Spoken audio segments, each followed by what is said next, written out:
তেমন কিছু টেনশন করার দরকার নেই, কেননা মেদিনীপুরে বেশিরভাগ অনুষ্ঠান আপনাকে করতে হয়। মেদিনীপুরে অনুষ্ঠান করতে করতে যদি কোনোদিন আমার বাড়িতে চলে যান তাহলে বুঝতে পারবেন যে টাকের ফ্যাক্টরি কাকে বলা হয়। না হাসির দুজনই আমাদের 5 পুরুষের টাকের ওইগুলো আমরা ধরে নিয়েছিলাম। আমার দাদুর টাক, বাবার টাক, দাদুর টাক, আমার টাক, আমার ভাইয়ের টাক।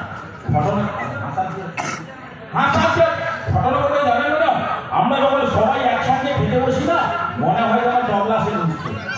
ওইখানে যদি মিউজিশিয়ান বন্ধুরা থাকে তাহলে বাজি দিয়ে চলে আসবে। ম্যাডাম ঘটনাটা কি হয়েছে, আমার বাড়িতে যে কয়েকখানে মানে কয়েকদিন আগে কি হয়েছে, কিছুদিন আগে আমার বউ অঞ্চল থেকে 12খানা মুরগি পেয়েছিল। মুরগি সেখানে আমার বাড়িতে 3 মাস পালনের পরে সেই মুরগিরও টাক শুনছে।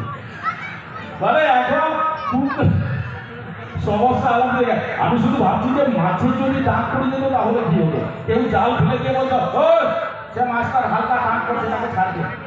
আবার কেউ বলতো না সে টাকা মাছটাকে মাছ। কত টেনশনের মধ্যে আমি থাকতাম, আজকে টেনশন হচ্ছে না কেন বলুন তো?